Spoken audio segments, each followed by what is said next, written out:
नमस्कार। कहानी गोल्ड में आज सुनिए सुधा जुगरान जी की लिखी कहानी तार तार रिश्ते।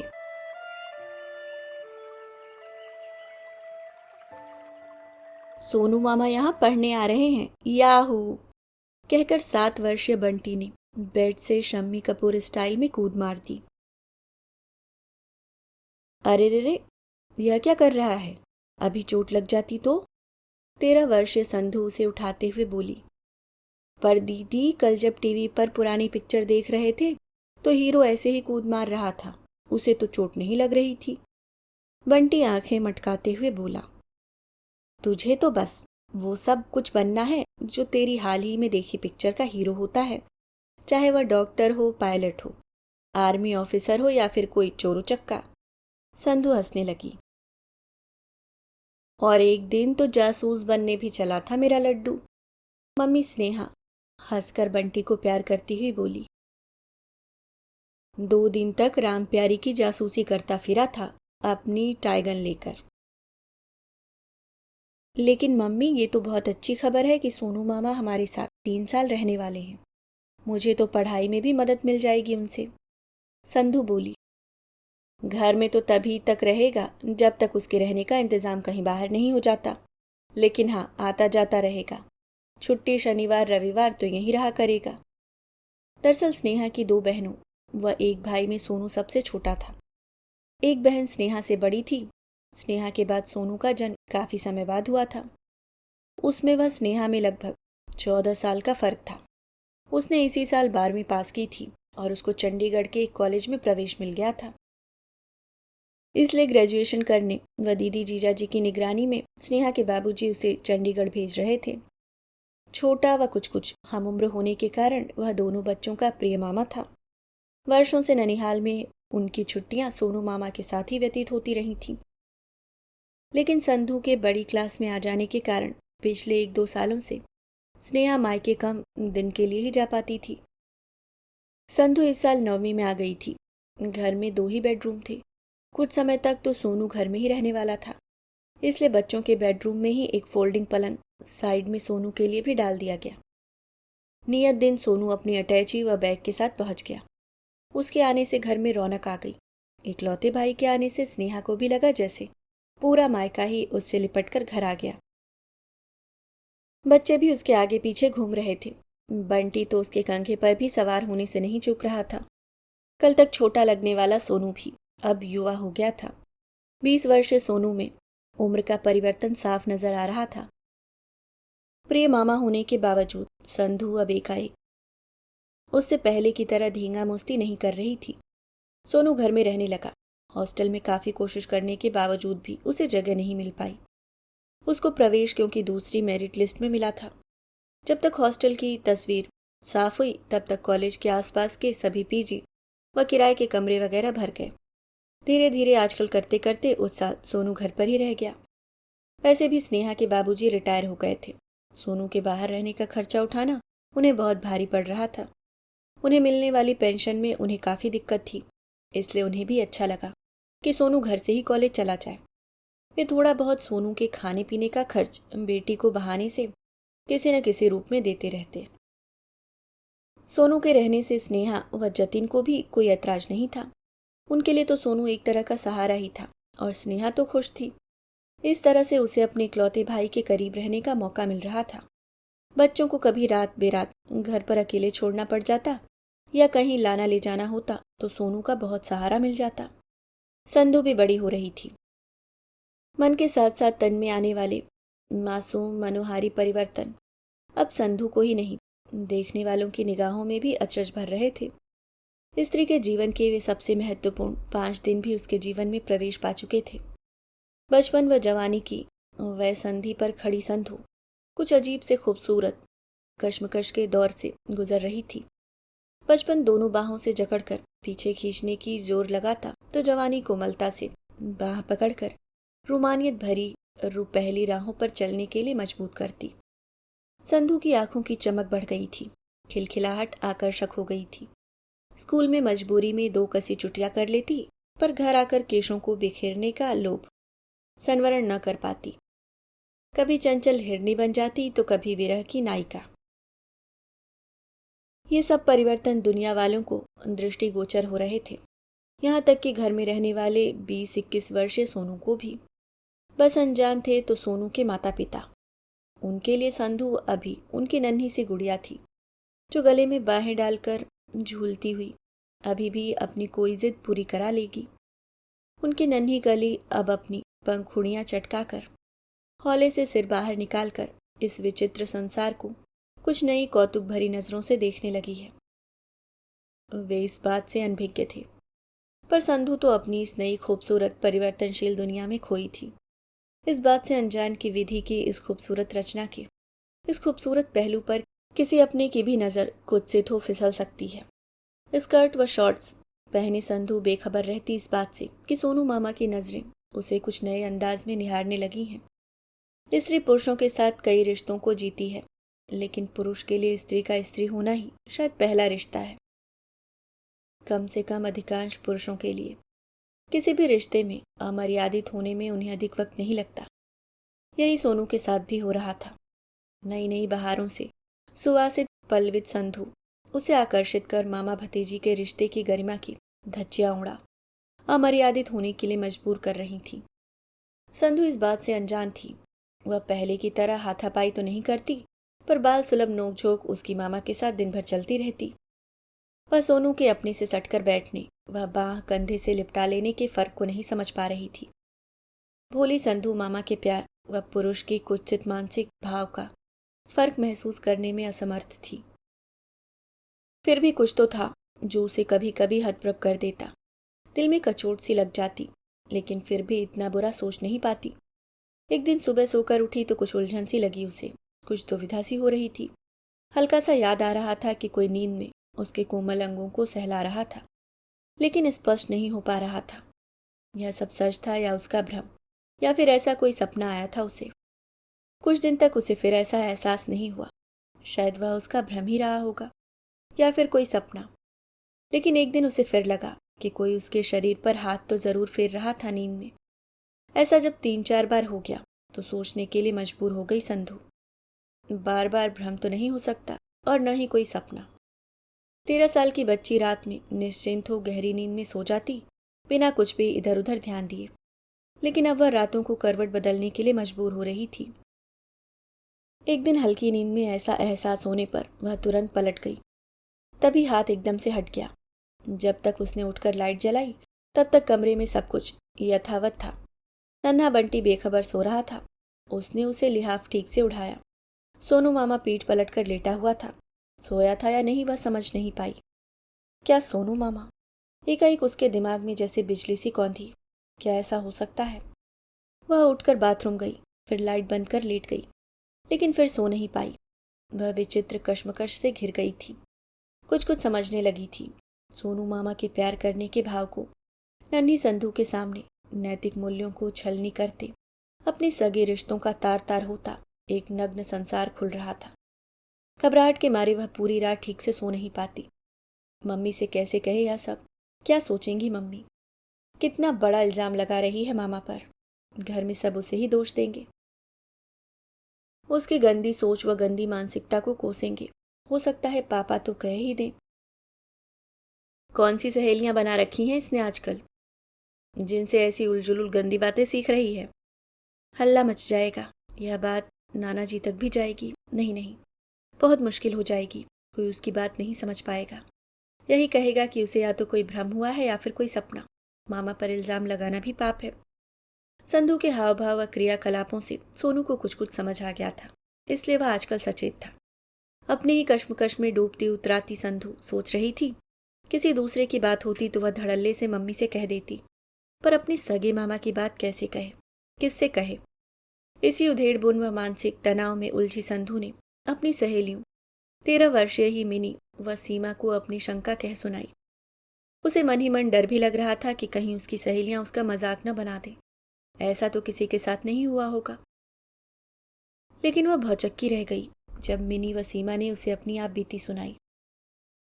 कोई नई बात नहीं है ये, तुझे कोई भ्रम नहीं हुआ है, यह तेरे मामा की ही करतूत है, मिनी बोली। मुझे भी पक्का लगता है मिनी। पर मैं ये बात कहूँ किससे, मैं रात को सो भी नहीं पाती हूँ। हर समय डर ही बना रहता है। घर में 2 ही बेडरूम है। मम्मी पापा के बेडरूम में सोने की बात कहूँगी तो मम्मी कारण पूछेंगी। अब की बार तेरा मामा कोई ऐसी हरकत करे तो कस के एक चाटा मार देना। सीमा तमतमाती हुई बोली। लोफर कहीं का, शर्म नहीं आती? मुझे विश्वास नहीं होता सोनू मामा ऐसी हरकत कर सकते हैं। छी, मुझे तो सोचकर ही घिन आ रही है। संधू के स्वर में सगे रिश्ते के मलिन हो जाने व विश्वास के चूर चूर हो जाने की पीड़ा साफ झलक रही थी। वे बहुत बार मुझे अपनी बाहों के बीच दबोच लेते थे, कभी मेरे गाल पर प्यार कर लेते थे। मुझे अजीब सा लगता, पर विश्वास नहीं होता था। जहाँ पर जरूरत नहीं होती वहां पर भी सटकर बैठ जाते थे, पर इन बातों पर मैं कुछ बोल नहीं पाती थी। अरे तेरे तो मामा की बात है, मिनी बोली। मेरे पड़ोस में मेरे रिश्ते के एक दादाजी रहते हैं, इतने बूढ़े। तब मैं 9 साल की रही होंगी। एक दिन मम्मी घर पर नहीं थी, मेरा छोटा भाई सोया हुआ था। दादाजी मम्मी की अनुपस्थिति में हमारे घर आए। दादाजी हैं सोचकर मैंने दरवाज़ा खोल दिया, पर वे बूढ़े खूसट दादा थोड़ी देर तक तो बातें करते रहे, फिर ज़बरदस्ती मुझे प्यार करने लगे। मेरे होठों को चूमने लगे, मेरे बदन पर हाथ फेरने लगे।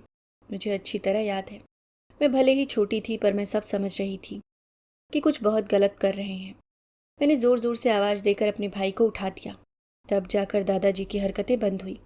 वे घर से चले गए, पर मैंने मम्मी को सब कुछ सच सच बता दिया था। तो भी बता दे। मम्मी ने तो उनके घर जाकर दादाजी की ऐसी खबर ली कि दादाजी को छठी का दूध याद आ गया होगा। तेरी बात अलग है, तेरे तो वे रिश्ते के दादाजी थे, पर मेरे तो सगे मामा हैं। कैसे कहूँ, मम्मी का दिल टूट जाएगा, हमेशा की मुश्किल हो जाएगी। 13 साल की बच्ची को इतनी भी समझ थी, लड़की थी इसलिए। रिश्ते के टूटने का दर्द भी महसूस कर रही थी, पर यह दर्द पुरुष को समझ नहीं आता। अपने शरीर की भाषा के समक्ष वह सभी रिश्तों की परिभाषाएं भूल जाता है शायद। एक वाक्य तो मैं भी तुझे सुनाती हूँ, सीमा अपनी बीती याद करते हुए बोली। मेरे फुफेरे भाई साहब एक बार हमारे घर आए। वे तो काफ़ी बड़े भी थे, नौकरी करते थे। लगभग 2.5-3 साल पहले की बात है। किराए का कमरा ढूंढ रहे थे, 15 दिन हमारे घर में रहे। वे मुझे किसी न किसी बहाने अपने पास बुलाते और तरह तरह की गंदी बातें करते। कभी कभी मोबाइल पर गंदी फोटो भी दिखाते। मैं बाहर आना चाहती तो मुझे बहला फुसला कर रोक लेते। एक दिन उन्होंने मुझे मोबाइल पर गंदी पिक्चर भी दिखाई और मुझे अपने उस जगह पकड़ने को कहा। मैं डर के मारे खुद को किसी तरह छुड़ाकर बाहर भाग गई। मम्मी को तो कुछ नहीं बोल पाई, पर उसके बाद उनके कमरे में फिर कभी नहीं गई। फिर थोड़े दिन बाद उनको कमरा मिल गया और वे चले गए। मेरे मम्मी पापा को आज तक भी यह सब पता नहीं है। बताऊंगी तो हंगामा मच जाएगा। वो भाई साहब अभी भी कभी कभी घर आते हैं। मम्मी ज़बरदस्ती नमस्ते करने भेजती है। मैं नमस्ते करने के बाद उनके सामने नहीं पड़ती। अब उनकी शादी होने वाली है। 2.5-3 साल पहले जो बात समझ नहीं आती थी, अब अच्छी तरह आने लगी है। सीमा बोली। तीनों नन्ही कलियां अपनी छोटी और नाजुक उम्र में अपने सगे रिश्तों के इन नापाक इरादों पर चर्चा कर आश्चर्य से भरी थी। स्त्री के लिए शरीर के सारे रहस्यों के द्वार तो सबसे पहले अपने सगे व विश्वसनीय रिश्ते ही खोल रहे थे उनके लिए। लेकिन तू चुप बिल्कुल मत रह, बोल दे अपनी मम्मी को, जो होगा देखा जाएगा। ऐसे लोगों के चेहरे से मुखौटा तो हटेगा। मिनी तमतमाते चेहरे से बोली। कैसे बोलूं मिनी, मम्मी का एक ही तो भाई है, कितनी शर्मिंदा व दुखी हो जाएंगी, और नाना जी को कितना सदमा पहुंचेगा इस बात से। बहुत बड़ी मुश्किल पैदा हो जाएगी। संधू उलझन में थी। तो फिर क्या करेगी? ये साल किसी तरह चौकन्नी रहकर निकाल भी लेगी तो फिर कहीं अगले साल भी तेरे मामा घर पर ही रह गए तो? ऐसे कैसे रह पाएगी तुम? किसी दिन मुसीबत में फंस गई तो? कोई घर पर न रहा और उन्होंने कोई जोर जबरदस्ती कर दी, तब भी तो सब कुछ पता चलेगा। देखती नहीं आजकल कैसी कैसी खबरें आती हैं रोज अखबारों में। मिनी अपना ज्ञान व शंका जाहिर करती हुई बोली। तीनों सहेलियां चुप हो गईं। तीनों की छोटी सी दुनिया, मासूम कल्पनाएं, छोटा सा दिमाग अपने इन सीमित मगर भयानक अनुभवों से पार जाने की सफल योजना बनाने पर लगा था, पर कुछ सूझ नहीं रहा था। सीमा और मिनी की बातें सुनकर तो संधू को सोनू मामा के नापाक इरादों पर पूरा यकीन हो गया था। वह अब उससे बहुत कटी कटी रहने लगी थी, पर वह मम्मी से कुछ न कह पा रही थी। कुछ दिनों तक तो सोनू संधू का बदला रूप देखकर कुछ डरा सा रहा कि कहीं संधू घर में कुछ न बोल दे। फिर निश्चिंत हो गया। वह फिर पहले की ही तरह संधू से हंसी मजाक करने लगा, अनावश्यक रूप से उसके आसपास मंडराने लगा। स्नेहा इसे उसका स्नेह ही समझती, बचपन से ही देखती आई थी। संधू, बंटी व सोनू को साथ खेलते व बड़ा होते, उसके दिमाग के किसी कोने में भी ऐसी अपवित्र बात नहीं आ सकती थी। सोनू की किसी हरकत या हंसी मजाक पर जब संधू बिगड़ जाती तो अक्सर अपनी मम्मी की झिड़की खा जाती।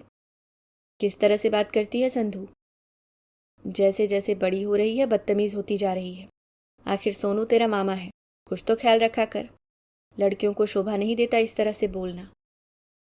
पर संधू की मना स्थिति को वह समझ नहीं पाती। वह कभी कभी उसकी शिकायत पापा से कर देती।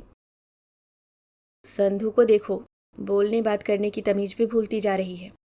दिमाग हर समय सातवें आसमान पर रहता है और सोनू से तो हर समय चिढ़कर बात करती है। वह बेचारा इतने प्यार से बात करता है इसके साथ, और यह है कि कोई बात नहीं, सब ठीक हो जाएगा, उसकी उम्र ही ऐसी है, किशोरावस्था से गुजर रही है। जतिन दार्शनिक अंदाज में कहते, इस उम्र में बच्चे थोड़ी विद्रोही व थोड़ा आक्रामक हो ही जाते हैं। पर संधू की मानसिक कश्मकश को कोई न समझ पाता।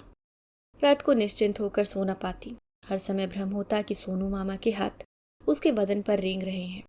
इससे उसकी पढ़ाई भी प्रभावित हो रही थी। मार्च का महीना आ गया था, होली का त्योहार आ रहा था, पर संधू की मानसिक उलझन इतनी बढ़ चुकी थी कि वह सोच रही थी कब सोनू मामा का साल पूरा हो और वह पीजी या कहीं किसी किराए के कमरे में शिफ्ट हो जाए। होली के लिए स्नेहा ने तरह तरह की तैयारियां कर ली। घर में 3 बच्चे थे, इसलिए गुजिया वगैरह कई तरह की खाने पीने की चीजें बना डाली। होली वाले दिन सुबह से ही कोई न कोई रंग खेलने आ रहा था, कभी कोई पड़ोसी, कभी कोई रिश्तेदार। घर में खूब हल्ला गुल्ला चल रहा था। पड़ोसी लड़कियां औरतें इकट्ठी हो रही थीं। कोई किसी को रंग लगा रहा था तो कोई किसी को दौड़ा रहा था। स्नेहा ने खाने की चीजों से भरी ट्रे व रंग बाहर ही रखे हुए थे। खाने पीने की चीजें ट्रे में खत्म हो रही थीं, इसलिए संधू से बोली, संधू अंदर जा और ट्रे दोबारा भर कर ले आ। ठीक है मम्मी। संधू ने ट्रे उठाई और किचन में चली गई। बाहर सब व्यस्त थे। सोनू मौका देखकर हाथों में रंग लेकर चुपके से अंदर किचन में घुस गया। संधू ट्रे में खाने की चीजें जमा रही थी कि सोनू ने पीछे से उसके गालों पर रंग मल दिया। अभी वह कुछ समझ पाती कि सोनू ने उसे दोनों बाहों में बुरी तरह जकड़कर उसके कोमल अंगों को मसल दिया। वह जबरदस्ती होठों को चूमने लगा ही था कि संधू ने बिना सोचे समझे पूरी ताकत से चाटा सोनू के गाल पर जड़ दिया। मामा, अगर चाहते हो कि मैं हल्ला न मचाऊं और चप्पल उठाकर न मारूं तो चुपचाप बाहर चले जाओ, दोबारा नजर मत आना। संधू की आंखों से चिंगारियां निकल रही थीं। इतने दिनों की कश्मकश, तनाव, गुस्सा अब उसकी बर्दाश्त के बाहर हो गया था। उसका ऐसा अप्रत्याशित रूप देखकर सोनू गाल पर हाथ रखकर चुपचाप बाहर निकल गया। अचानक हुई इस घटना व गुस्से से संधू की टांगें कांप रही थीं। उसे खुद पर नियंत्रण रखना मुश्किल हो रहा था। आवेश में उसकी कनपटियां व गाल दहक गए थे। थोड़ी देर खड़ी रहकर वह अपने आवेग पर नियंत्रण रखने का प्रयास करती रही। अरे कहाँ रह गई संधू, कितनी देर लगा रही है? अंदर आती स्नेहा उसे आवाज दे रही थी। बाहर और भी लोग आ गए हैं, बस मम्मी ला ही रही थी। संधू जल्दी जल्दी ट्रे भरकर बाहर चल दी। कहाँ रह गई थी? कुछ नहीं, बस ऐसे ही जरा टॉयलेट चली गई थी। शाम तक होली का आवेग तो खत्म हो गया, पर संधू के दिल का आवेग बरकरार था। अब वह इस बात को टाल नहीं सकती थी। मिनी सही कहती है, कभी वह अकेली हुई घर पर तो सोनू मामा कभी भी कुछ भी कर सकते हैं। शाम तक जतिन के व स्नेहा के घर वालों के भी फोन आए होली की बधाई देने के लिए। सोनू डिनर तक भी घर में नहीं घुसा। सोनू कहाँ चला गया आज? जतिन बोले, अपने फ्रेंड के पास गया है। वहीं नहा धोकर कपड़े बदल लिए, कह रहा था खाना खाकर ही आएगा। स्नेहा खाना टेबल पर लगाती हुई बोली, तुम्हें कैसे पता? फोन आया था उसका मेरे मोबाइल पर। चारों खाना खाने लगे। खाना खाते हुए स्नेहा जतिन से बोली, आज जब बाबूजी से बात हुई थी तो कह रहे थे कि अगर तुम्हें दिक्कत न हो तो सोनू आगे भी यहीं रह ले, कम से कम उसका बाहर रहने का किराया तो बचेगा। उनके बूते का नहीं हो रहा उसका खर्च निकालना। अभी 2 साल की पढ़ाई बाकी है और फिर आगे प्रोफेशनल कोर्स भी तो करना पड़ेगा। ठीक है, जतिन भरोसे से बोले, उनकी मदद करना भी हमारा फर्ज है। जहां हमारे 2 बच्चे रह रहे हैं वह भी रह लेगा। नहीं, संधू एकाएक जोर से दृढ़ स्वर में बोली। मामा के लिए पीजी का इंतजाम कीजिए आप लोग, यहाँ जगह नहीं हो पाती है। एक कमरे में पढ़ाई में दिक्कत होती है मुझे। अगले साल मेरा भी बोर्ड है। जतिन और स्नेहा ने एकाएक हतप्रभ हो संधू के चेहरे की तरफ निहारा। जतिन ने तो सिर्फ बोली हुई बात पर ही विश्वास किया, पर स्नेहा बेटी की आंखों की अग्नि में बहुत कुछ लक्षित कर गई, और शायद अपना अतीत भी। आज की 13-14 साल की लड़की उसके समय की लड़की की तरह भोली, नादान व भीरू स्वभाव की नहीं होती, जो कुछ समझ न सके या सब कुछ समझकर भी रिश्तों की गरिमा खंडित हो जाने के डर से चुप रह जाए। तब के संयुक्त परिवारों की भीड़ भाड़, कुत्सित लोलुप निगाहें व फिसलते नापाक हाथ, कई गरिमापूर्ण रिश्तों की पवित्रता को तार तार होते अनुभव कर चुकी थी स्नेहा। उस समय की बात और थी, लेकिन आज की शिक्षा, जागरूकता और वातावरण ने इतना भी अनजान नहीं रखा कि एक कमसिन बच्ची को इससे अधिक कुछ बोलने की जरूरत नहीं थी संधू को अपनी आज की मां से। खाना खाकर संधू अपने कमरे में चली गई। यह क्या कह रही है संधू? कैसे कहेंगे बाबूजी व सोनू को कि वह यहां नहीं रह सकता? उलझे हुए से जतिन बोले। वह सब तुम मुझ पर छोड़ दो, मैं कहूंगी बाबूजी को और समझा भी दूंगी। तुम फिक्र मत करो, खाना खाओ, कहकर स्नेहा इत्मीनान से खाना खाने लगी। अभी आप सुन रहे थे सुधा जुगरान जी की लिखी कहानी तार तार रिश्ते।